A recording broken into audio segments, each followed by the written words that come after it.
كان حسام يعمل صحفيا مستقلا يبحث دائما عن القصص الغريبة التي لا يجرؤ الآخرون على الاقتراب منها.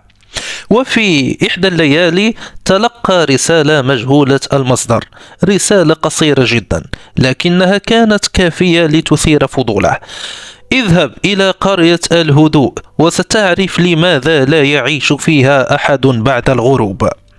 بحث حسام في الخرائط فوجد القرية، مكان صغير بعيد تكاد الطرق المؤدية إليه تكون منسية، ورغم التحذيرات التي وجدها في التعليقات المنتشرة على الإنترنت قرر الذهاب. شيء ما في تلك الرسالة جعله يشعر أن هناك قصة تستحق أن تروى.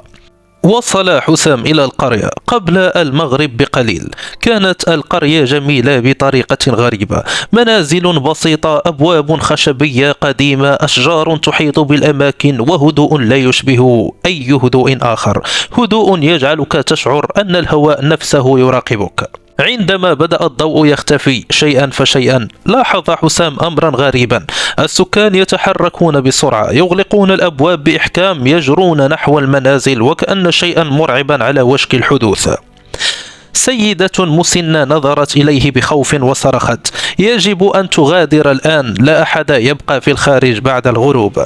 وقبل أن يسألها أغلقت بابها بعنف. القرية أصبحت فارغة في دقائق، لا صوت، لا حركة، لا نفس بشري، فقط حسام واقف في منتصف الطريق والظلام يبتلع آخر خيوط الشمس. مع مرور الدقائق لاحظ شيئا مخيفا: الأضواء داخل البيوت تنطفئ واحدة تلو الأخرى، وكأن يدا غير مرئية تنتقل بينها. لم يكن هناك أي صوت يدل على حياة، لا خطوات، لا همسات، لا حتى أصوات حشرات الليل. وفجأة سمع حسام بابا يفتح من تلقاء نفسه، باب منزل في نهاية الطريق يتحرك ببطء كما لو أن من بالداخل خرج أو ربما عاد. اقترب بحذر، قلبه ينبض بقوة، وعندما وصل إلى باب المنزل شعر بأن الهواء أصبح أثقل وكأن شيئا غير بشري يمر حوله.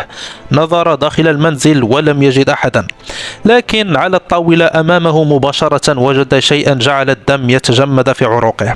دفتر قديم مفتوح على صفحة واحدة مكتوبة بخط كبير مرتبك: نحن لا نختفي، نحن نسحب. وقبل أن يفهم معنى الجملة بدأ يسمع أصوات، خطوات كثيرة، خطوات ليست بشرية، خطوات تأتي من خلفه، من الأزقة، من الأسطح، من كل مكان في القرية، وكأن شيئا كان مختبئا طوال النهار وينتظر فقط اختفاء الشمس ليخرج. بدأ الظلام يتكاثف حوله بشكل غير طبيعي، شعر أن شيئا يقترب، يراقبه، يدور حوله. لم يرى ملامح، فقط ظل يتحرك بسرعة غير بشرية. ركض نحو سيارته لكنه لاحظ أن الطريق الذي دخل منه لم يعد موجودا، كأن القرية تغيرت شكلها بالكامل بعد الغروب، كأنها تتحول إلى مكان آخر، عالم آخر. ظل حسام يبحث عن مخرج حتى رأى نورا ضعيفا يأتي من بعيد. كان مصباحا صغيرا معلقا فوق بوابة صدئة. ركض بكل قوة، وعندما اقترب من البوابة شعر كأنه يعبر من عالم إلى عالم. وبمجرد أن خرج من القرية اختفت الأصوات، اختفت الظلال، وعاد كل شيء طبيعيا.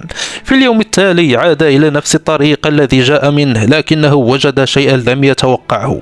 لا توجد أي قرية، لا توجد أي بيوت، ولا توجد أي علامة تدل على أن مكانا يسمى قرية الهدوء قد وجد يوما. ما وجده فقط كان لوحة صدأة سقطت على الأرض مكتوب عليها: ممنوع الدخول بعد الغروب. ومنذ ذلك اليوم لم يعد حسام يتحدث عن تلك الليلة، لكنه يعرف أن ما رآه كان حقيقيا، وأنه نجا من مكان لا ينجو منه أحد.